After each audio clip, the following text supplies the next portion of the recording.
في غار حراء كان حبيبي يخلو وحيدا روحا تناجي. بسم الله الرحمن الرحيم. إن الحمد لله نحمده ونستعينه ونستغفره ونؤمن به ونتوكل عليه ونعوذ بالله من شرور أنفسنا ومن سيئات أعمالنا.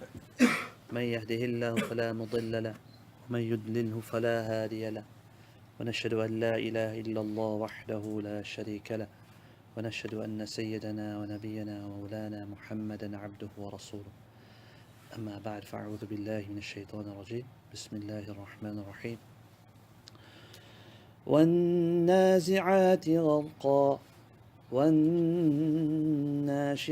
نشطا والسابحات سبحا فالسابقات سبقا فالمدبرات أمرا يوم ترجف الراجفة تتبعها الرادفة قلوب يومئذ واجفة أبصارها خاشعة يقولون أئنا لمردودون في الحافرة أئذا كنا عظاما نخرة قالوا تلك إذا كرة خاسرة فإنما هي زجرة واحدة فإذا هم بالساهرة. صدق Allah. Dear respected brothers, elders, respected gathering, this surah is called Surah An-Naziat. It has 46 ayat, verses, 2 rukus. Inshallah, it's a Makki surah. In this surah, Allah subhanahu wa ta'ala, He speaks about the day of judgment, and He speaks about those angels that come at the time of death to take the souls. Those angels that come to take the souls of the believers, those angels that come to take the souls of the disbelievers. Different conditions. Allah speaks about that, which is a reality.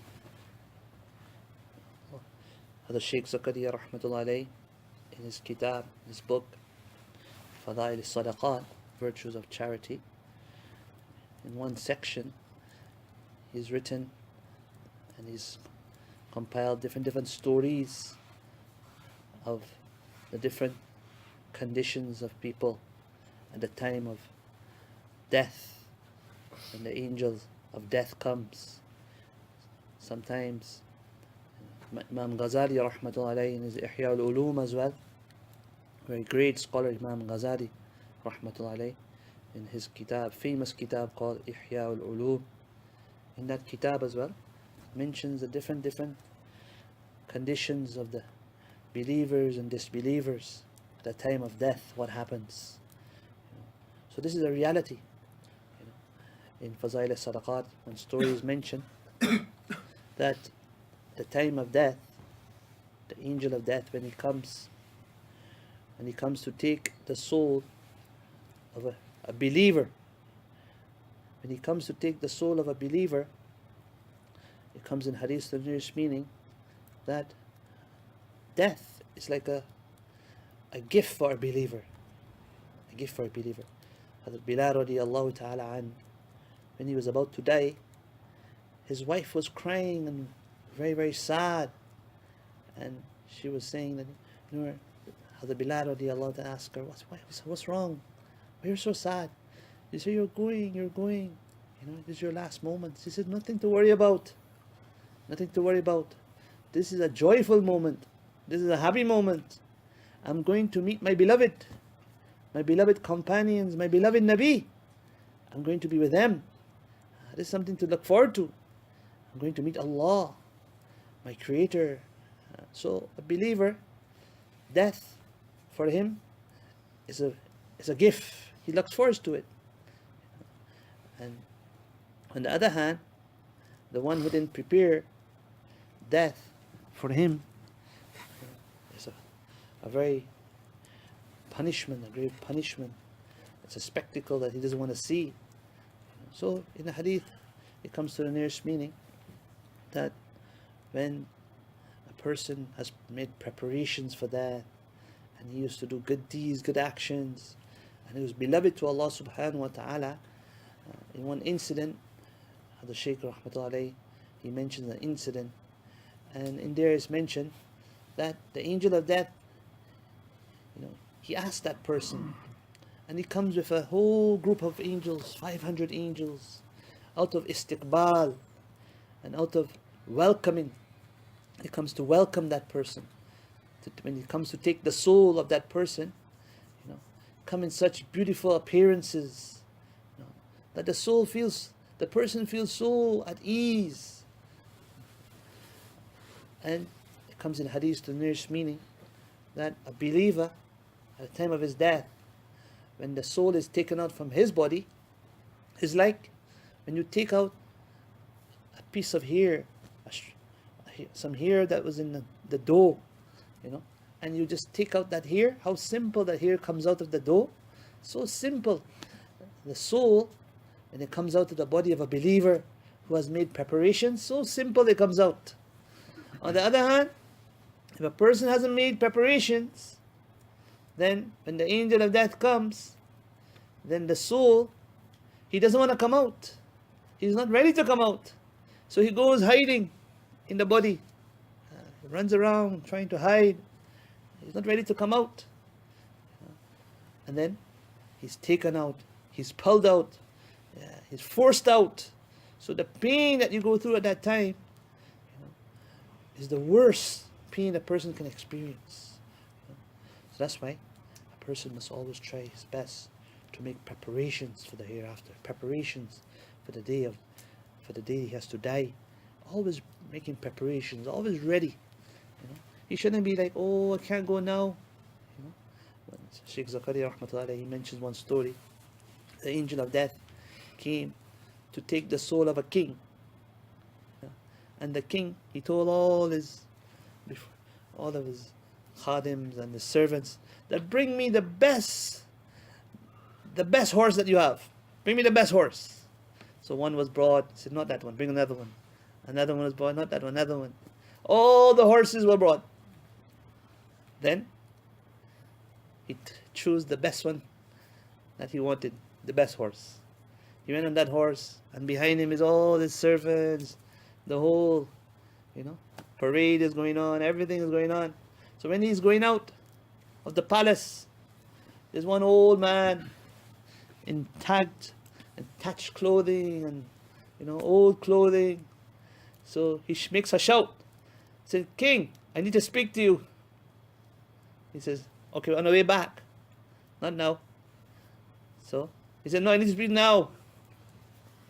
I need to speak to you now.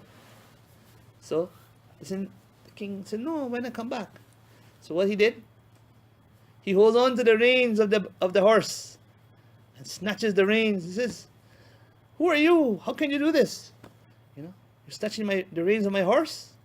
He says, yes, I have something to tell you important. So he said, tell me then. He said, no, I have to tell you, it's a secret. You have to put your ears close to my mouth. It's a secret. So when he went and put his ears to his mouth, he says, I am Israel. I am Israel. Who's Israel? The angel of death. As soon as he said that, he turned pale. And he said, give me some time. Give me a few moments. Let me go back home, sort out stuff. I said, nope. No time for you. I have been ordered to take your soul now. On the other hand, a pious person, a pious individual, a pious believer, Allah subhanahu wa ta'ala also ordered the angel to go and take his soul. When he came to him, he told him, Assalamu alaikum. Greetings. He says, Wa alaikum salam. He says, my name is Israel. He said, oh, the angel of death. I was waiting for you. I was waiting for you. He said, out of all the people on this earth, I was waiting for you the most. So he said, I am Israel, the angel of death, and I'm come to take your soul. So he says, yes, no problem, I'm ready. He said, no, not. I have been told and given to tell you that give you some time. Whichever condition you wish to die in, I'll take it in that condition. Whichever condition you wish to die in, I'll take in that condition. So it's written in Fadaila Sadaqat that what does that believer does? He goes perform wudu, he performs salah, and he told the angel of death to take my soul where? In sajda. And Shaykh Zakaria Rahmatullahi mentions there that he says, all praises for Allah subhanahu wa ta'ala, who has blessed me with a daughter who was married to Hadrat Maulana Yusuf Sahib Rahmatullahi, Hadrat Ji Maulana Yusuf Sahib Rahmatullahi, that my daughter also got the sharaf and the honor to die in sajda. Hadrat Shaykh Zakaria's Rahmatullah's daughter, she passed away in sajda as well. So when a person prepares for death and has always been prepared, Allah subhanahu wa ta'ala honors him as well in this world as well. So that's why we all have to get prepared. A person dies and is prepared, Allah subhanahu wa ta'ala and the angel of death comes, and the question and answer is also done. The order to expand the grave and the beddings of Jannah and the fragrance of Jannah, all of that takes place. So we should all try our best to prepare for that day. Allah subhanahu wa ta'ala speaks about that. Allah says, Bismillahir Rahmanir Rahim, وَالنَّازِعَاتِ غَرْقًا.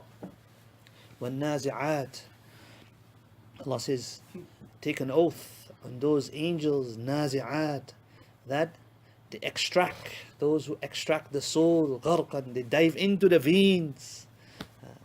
غَرْقًا means to dive. They extract the souls very harsh, regarding to those who did not make preparations, the disbelievers, etc. Allah says, I take oath on those angels who extract the souls very harshly. وَالنَّاشِطَاتِ نَشْطًا. Allah says, I take oath on those angels. Allah speaks about the believers now, who take out, who untie knots. You know, when you have a shoelace, you tie a knot, just pull one side and it's open up. You say that just like that, the soul of the believers, it comes out so easy, like just untying of a knot. Yeah, who untie knots. وَالسَّابِحَاتِ سَبْحًا. Allah says, I take oath on those angels who swim, sabhan. Yeah, sabhan means to swim. Yeah, who swim along. When that soul is taken out, then these angels take this soul into the heavens, up to the heavens. They swim along with it. They're swimming in the atmosphere and take it all the way to the heavens. Yeah. Sabihati sabhan, to swim. فَالسَّابِقَاتِ سَبَقًا. Allah says, take an oath, and then I take an oath in those angels who race forward, who proceed forward. You know, they take the soul and they proceed forward where? If the order has been made for Jannah, they race forward and take it to Jannah. If the order has been made for Jahannam, those angels race forward and take it to Jahannam. Yeah. فَالْمُدَبِّرَاتِ أَمْرًا. Allah says, I take an oath in those angels who make arrangements to carry out the orders of Allah. Yeah. If the order has been made for Jannah, then the orders regarding spreading of the bistar, spreading of the bedding, fragrance of Jannah, yeah, all those orders has to be carried out now. So Allah says, I take oath on those angels as well, who carry out the orders of Allah. And if it's made for Jahannam, then you have the orders of Jahannam too for that soul. The beddings of Jahannam, the stench of Jahannam, the horrors of Jahannam, yeah, those orders as well. Allah says, those angels carry out. يَوْمَ تَرْجُفُ الرَّاجِفَةِ. Allah says, after taking 5 oaths, Allah takes 5 oaths. You know, something very important is coming. What is that important thing? Allah says, يَوْمَ تَرْجُفُ الرَّاجِفَةُ. That day, the very important day. Allah says, a very important day is coming. What day is that? تَرْجُفُ الرَّاجِفَةُ. Rajifa, the thing that shakes will shake. The thing that shakes will shake. Referring to the trumpet. The day when the trumpet will be blown. The first trumpet will be blown to announce the day of judgment. And when that happens, everything will shake like an earthquake. Everything will be destroyed. All the mountains will be destroyed. All the buildings will be destroyed. Everything will be destroyed. The day that when the thing that shakes will shake up everything. تَتْبَعُهَا الرَّادِفَةُ. تَتْبَعُهَا الرَّادِفَةُ. Then it will be followed by another one, another trumpet. The first trumpet will happen. Then a second trumpet. First trumpet, everything will be destroyed. After the second trumpet, after the first trumpet will be blown, a second trumpet will be blown. And when that second trumpet will be blown, everything will come back to life. Yes, Allah speaks about that. On the day of judgment, first you will get the first trumpet, then followed by another, followed by the second trumpet. What will happen on that day? Allah says, قُلُوبٌ يَوْمَئِذٍ وَاجِفَةٌ. Qulub, hearts, يَوْمَئِذٍ, on that day, wajifah, pounding. Yeah. You know, when you're excited, when you're in fear, we know our hearts, it pounds inside. On that day, you'll be pounding, pounding with fear, fear in the heart. The hearts will be pounding. What's going to happen to me? What's going to happen to me? Where am I going to go? What's going to happen to me? أَبْصَارُهَا خَاشِعَةٌ. On that day, absar, the eyes, khashi'ah, they be looking down out of humbleness, humility, some embarrassment. What's going to happen? I did too much wrong. On that day, the eyes will be cast down. خاشعة. يقولون أئنا لمردودون في الحافرة. Allah speaks about the unbelievers. They used to say, أئنا لمردودون في الحافرة. Are we going to be, when we die and our bodies become decomposed, all this happens, are we going to be returned to our original state? They used to say sarcastically, they used to say, what? When we die, we're going to be returned fil hafira, to the same state that we were before. Yeah, we're going to dust, we're going to be decomposed and everything, and still we're going to be returned back. أَإِذَا كُنَّا عِظَامًا نَخِرًا. Even though أَإِذَا كُنَّا عِظَام, bones, our bones will be decomposed into pieces, and those bones that decompose into pieces, will they be back into the original state? They used to ask in a sarcastic manner. Really? Is that going to happen? قَالُوا تِلْكَ إِذًا كَرَّةٌ خَاسِرَةٌ. And they used to say, oh, if that happens, then what's going to happen? كَرَّةٌ خَاسِرَةٌ. Then that return will be khasira, one of great loss, because we're not prepared. The unbelievers will say so. Is that really going to happen to us? You know what? If that happens, that's a big loss for us, man. That's a big loss. Like they're trying to say, that's impossible. That could never happen. It's not possible that bones and bones come into. So many places of the Quran, Allah mentions the jawab and the answer for this. He says, so many places, Allah says, you see as a land and it's barren, and all of a sudden it's barren, there's nothing, and then the rain falls. Then what happens? From that barren land, there's nothing there. All of a sudden, rain falls. What happens? Slowly, you get trees coming out. You get flowers coming out. All these who brought that? It was barren. Then all of a sudden you see trees, you see fruits. Who did that?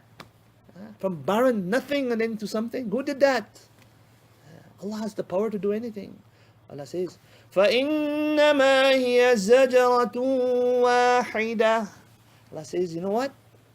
That coming into existence again, زَجْرَةٌ وَاحِدَةٌ. It's only one blast, one order, one command. That's it. Just needs one command, one blast of the trumpet, and everyone back up alive again. زَجْرَةٌ وَاحِدَةٌ. One blast. فَإِذَا هُمْ بِالسَّاهِرَةِ. Then, when that one blast, then everyone will be awakened again. Everyone will be back on the earth again. And everyone will be there waiting for judgment. What's going to happen to me? What's going to happen to me? So my dear brothers, this is a reality. We have to be prepared for this. We have to keep this in front of us. A person must always keep this in front of us. Nabi sallallahu alayhi wa sallam said, Al-Qayyisu man dana nafsah. An intelligent one is the one who suppresses his desires. وَعَمِلَ لِمَا بَعْدَ الْمَوْتِ. And he makes preparations for that comes after death. That is a person who is prepared, a person who is intelligent. That he shouldn't be that when the angel of death comes, he says, oh, but I still got this to do. I still got this to pay. I still got to go here. I still have to go here. I still have to do this. I still have to do that. No. Always ready. Always prepared. Always prepared to go. And he prepares his family members as well. He speaks to them. He talks to them. He gives them imaniyat. That listen, son, daughter, it's not me who provides for you. It's Allah who provides for you. It's not me who protects you. It's Allah who protects you. Speaking about these things. I'm going out in the path of Allah for 1 day. I'm going in the path of Allah for 5 days, for 10 days. It's not me who is going to protect you. It's Allah who's going to protect you. You're going for a business trip. No problem. But before you go for that business trip, speak to your family. Talk to them. Imaniyat. I am leaving. I will not be here. But it is Allah who protects you. It's Allah who supports you. Allah does it. Allah does. We have to speak about imaniyat. If I come back, inshallah I'll come back. And if I don't come back, no problem. Because Allah will provide for you. Allah will protect you. So many, we must talk about these things. It's a reality. One last thing I want to mention. There was one great sheikh. We should never look down at people. We should never look down. There was one great sheikh. His name was Sheikh Sufyan Thawri rahmatullah alayh. Sheikh Sufyan Thawri rahmatullah alayh. So he told his students that on one occasion I'd made a mistake, and because of that mistake Allah subhanahu wa ta'ala took away from me the tawfiq and the ability to perform tahajjud for 5 months. For what? 5 months he took away the tawfiq and the ability from me for reading tahajjud. So the students were thinking, whoa, 5 months of tahajjud. You couldn't read tahajjud for 5 months. You wanted to get up.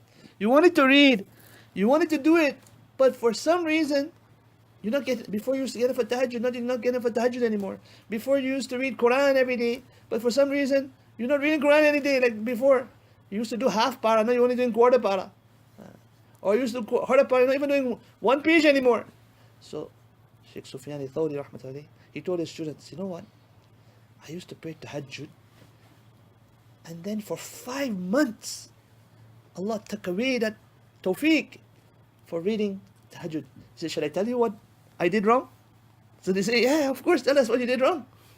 We want to know what it was, so we can stay away from that too. So they thought that it must be something really, really bad. So he says, shall I tell you what it was? There was one guy, he was making dua in the corner.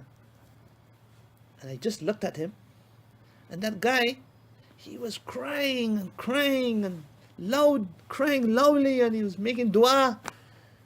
And all that I did was I looked at him, and it came in my heart that guy is showing off. that guy is a show-offer. He's just showing off. He wants to show people that he's pious. That's why he's crying loudly. He's crying in the corner there and crying loudly. He's a show-off. Just because I looked down at that guy and thought even at that guy that he's a show-offer, he's showing off to others. That's what that guy is doing. Just because of that, Allah subhanahu wa ta'ala took away tawfiq from me for praying 5 months of tahajjud. So that's why we should always try our best, never to look down at anyone, never to make any assumptions of others. Always think good of others. Always have good thoughts of others.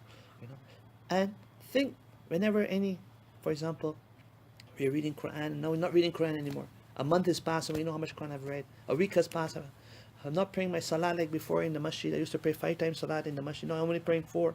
I'm only praying 3. Then a believer, he reflects on his actions.